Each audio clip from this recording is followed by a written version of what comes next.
Esta semana empezó el invierno, se vino con todo, con el frío, y hay un tema que nos preocupa. Todos los años, si bien las intoxicaciones por monóxido de carbono ocurren durante todo el año, en invierno, en las temporadas frías, aumenta la incidencia. Por eso estamos en comunicación con Francisco Dadic. Él es médico toxicólogo del Hospital Durán y del Sanatorio Las Lomas y director de toxicología hoy, y vamos a hablar de este tema con él. Buenas noches, Francisco, te saludamos acá Flor Cunzolo y Flor Ballarino.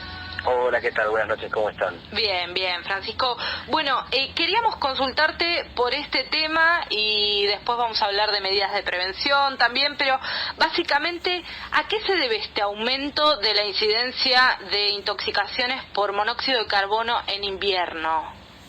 Como muy bien dijiste, empieza el invierno, empieza la intoxicación por monóxido. Nosotros de las intoxicaciones más frecuentes que tenemos, las más reportadas, y tiene que ver con la calefacción. La gente empieza a utilizar los calefones, empieza a utilizar las estufas, el termotanque, los elementos para calefaccionarse, para darse calor, y es ahí donde se produce la intoxicación, porque generalmente hay una combustión incompleta, es un desperfecto en el uso de estos elementos, ¿no?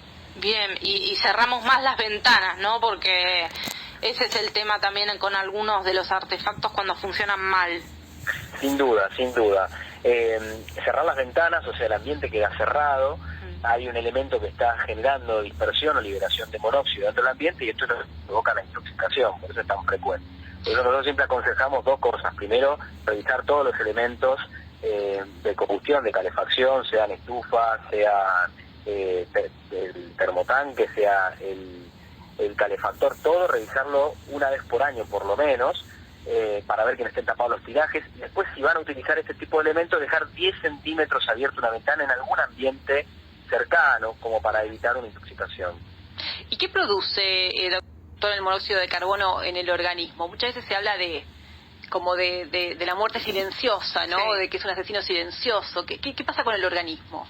Exacto, es así. Le decimos el asesino silencioso porque no tiene ni olor ni color.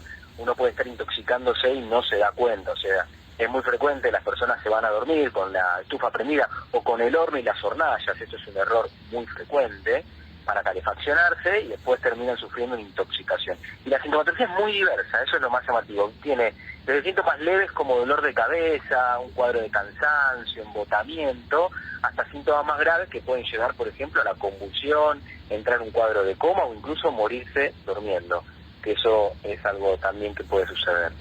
Con lo cual, esta sintomatología diversa se podría confundir con otra cosa, ¿no? Uno quizás sale mareado de la casa o con dolor de cabeza o un poco descompuesto y creo que mucha gente no lo adjudicaría a una intoxicación por monóxido. Claro, tiene una sintomatología muy diversa y como vos bien habías comentado, muchas veces pasa desapercibida. Exacto. Porque los síntomas leves, como el dolor de cabeza, el decaimiento, el embotamiento, muchas veces se confunden con cuadros gripales o virales, ¿no? Se confunden con gripe o ahora incluso con el mismo COVID. Con lo cual hay que notificar rápidamente si uno sospecha esto, si tiene síntomas como pueden ser este tipo de cosas, ¿no? Dolor de cabeza, dificultades de concentración, realmente responden a bajas concentraciones de monóxido, ¿sí? A pequeñas concentraciones en el ambiente y más de forma crónica, ¿sí? Hay calefón, por ejemplo, que está perdiendo y la persona siente que en su casa todo el tiempo le duele la cabeza o que no se puede concentrar o tiene dificultades, por ejemplo, para desarrollar la actividad diaria. Bueno, eso es un síntoma que nos tiene que hacer sospechar monóxido. Y es bueno que se lo comenten también al médico, porque a veces el médico en el afán de atender, a veces en la vorágine de atender rápido, se pierde este tipo de cosas y es importante para poder detectarlo rápido. Bien, bien, eso es lo que sería una intoxicación crónica, ¿no? Sí, exacto, son generalmente bajas concentraciones de monóxido. En las concentraciones más altas, como pueden ser en dosis elevadas o incluso en un incendio, como fue este último caso, el caso del incendio, ahí, bueno, generalmente los síntomas son graves, ¿no? La persona ingresa con convulsiones, con infartos del corazón, porque al competir con el oxígeno, el monóxido de carbono, no permite que llegue el oxígeno a la célula, y la célula se termina muriendo, y el órgano termina fallando. Entonces empiezan a aparecer muchos daños. Por eso ayer lo que se hablaba es que las personas fallecidas salieron del departamento con vida y fallecieron cuando ya eran atendidas, pero lo que pasa es que la intoxicación ya llega a un nivel de daño que hace imposible salvar la vida, ¿no? Claro, exacto. Ahí nosotros lo que hacemos es administramos rápidamente oxígeno en altas concentraciones para volver a darle competitividad al oxígeno y desplazar al monóxido, pero muchas veces ya es demasiado tarde porque el monóxido ya provocó mucho daño o está disuelto en el plasma y la célula se muere porque le falta ese elemento tan importante que es el oxígeno. Y contanos qué es la cámara hiperbárica y en qué situaciones se utiliza. Bueno, la cámara hiperbárica es otro tipo de tratamiento que utilizamos además del oxígeno, que acá no es solamente oxígeno, sino lo que se le da es mayor presión de aire, con lo cual favorece todavía más a que el oxígeno pueda llegar a la célula y desplazar al monóxido de carbono de la hemoglobina, de esta proteína transportadora, que ocupó todos los espacios, ¿no?, por el monóxido. Generalmente la cámara hiperbárica se indica casi siempre en mujeres embarazadas, en niños menores de 5 años, en lo que nosotros llamamos grupos de riesgo, personas con comorbilidades, o sea, enfermedades preexistentes como insuficiencia cardíaca, insuficiencia renal, y en ancianos. Esos son los casos más frecuentes. Y después va a variar según la concentración de monóxido percibido, o sea, que haya tenido. La sintomatología con la que ingresa al hospital no es lo mismo el que viene por dolor de cabeza que el que viene por una convulsión, y la determinación de lo que nosotros llamamos carboxihemoglobina en sangre, que es una determinación específica que hacen los médicos cuando viene un presunto intoxicado. Francisco, ¿y la intoxicación crónica, entonces en estos casos en los que uno podría confundirlo con otras cosas, ustedes cómo se dan cuenta? ¿Cómo un médico puede darse cuenta de que una persona está sufriendo una intoxicación crónica por monóxido de carbono? ¿Se indican análisis? ¿El diagnóstico es clínico? La pesquisa es sintomatológica, o sea, hay que hacer sintomatología, pensar el diagnóstico. Si uno no lo piensa, no lo diagnostica. Eso es lo que yo siempre digo a los alumnos, hay que tener eso en la cabeza como para poder diagnosticarlo. Pero fuera de eso, nosotros tenemos algunas herramientas, como es esta determinación de carboxihemoglobina, que nos permiten o nos orientan, podríamos decir, a ver si hay una exposición o no a este tipo de gas. Bien, y entonces, para ir cerrando, lo que queríamos pedirte es que nos recuerdes los consejos para evitar intoxicaciones por monóxido.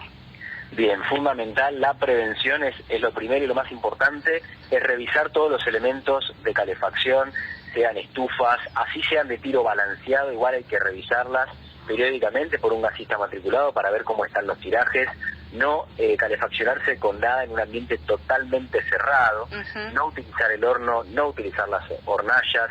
El tema de la llama también es importante. Si ustedes ven una llama que no tiene el color azul uniforme, que tiene un color amarillento, bueno, eso también puede hacer sospechar una combustión incompleta, o sea, la liberación de este tipo de gas. Y después lo otro es abrir una ventana 10-15 centímetros en algún ambiente de la casa, eso les puede salvar la vida. ¿Y el tema de detectores de monóxido son útiles? ¿Se pueden usar? Sirven, determinan generalmente concentraciones más elevadas, y tienen que estar cercanos a la fuente, con lo cual tampoco es una solución absoluta. Bien, perfecto. Y muy bueno ese consejo de que lo revise un gasista matriculado, ¿no? Porque muchas veces la gente no, va a venir el vecino, va a mirar el vecino, va a mirar tal persona y no sabemos cuáles son un poco las referencias y después pasan los accidentes. Sí, con el gas es con una de esas cosas que uno no debe de jugar. De confiarse, porque es un elemento muy peligroso y que, como te digo, puede provocar muchísimo daño. Francisco, y si uno pudiera elegir, ¿sería conveniente no usar, por ejemplo, estufas a gas? Quizás es te estoy pidiendo demasiado con esto, pero quizás vos podés decir, la verdad es que hay otras formas más seguras de calefaccionarse. Lo que pasa es que esta semana también en el incendio se hablaba en un principio de un caloventor, de un caloventor, con lo cual ¿no? A ver, que nos diga. Sí, ahí tenemos una macana que se prendió fuego el caloventor y se ve que en lo cercano y pasó. La realidad es que sí, si podemos evitar los elementos de gas adentro de un ambiente cerrado, siempre es mejor. Cuando estamos durmiendo, sobre todo en las habitaciones. Sobre todo cuando uno no tiene control sobre lo que está calefaccionando. Después hay cosas básicas como que tienen que ver como no prender fuego dentro del hogar, que quizás parezca muy básico, pero se sigue haciendo. Y eso tiene que ver también con las limitaciones y las posibilidades también de la gente, ¿no? Dentro de sus recursos. Sí, hay condicionantes de otro tipo. Claro, los barrios más vulnerables a veces se ponen braseros enteros con fuego adentro de la misma casita, para calefaccionarse, eso es recontra tóxico porque libera humo incluso, ¿no? Claro. Pero bueno, y lo mismo con las estufas, no se revisan porque sale caro llamar al gasista, y comprar una estufa de tiro balanceado por supuesto que es más cara, y bueno, ahí todo tenemos también limitantes que tienen que ver con las posibilidades económicas. La realidad es que en esto nosotros siempre comentamos no escatimar gastos, y si tiene que ser así, bueno, abrir una ventana, al menos tener esta certeza que si tengo una estufa en la que no confío, bueno, abro una ventana, claro, por lo menos 10-15 centímetros. De esa manera evito que se acumule el gas. Y tampoco confiarse en las de tiro balanceado, como decías antes, que quizás hay personas que dan que descuentan que es totalmente segura y no. No, tal cual se tapan, las cañerías se tapan y esto provoca la intoxicación, así que hay que tener cuidado, hay que revisarlo. Bárbaro. Bueno, Francisco, te agradecemos mucho este diálogo acá en Doble Tilde y te estaremos llamando también nuevamente, así que muchas gracias por haber dialogado con nosotras. No, gracias a ustedes, un gusto. Gracias.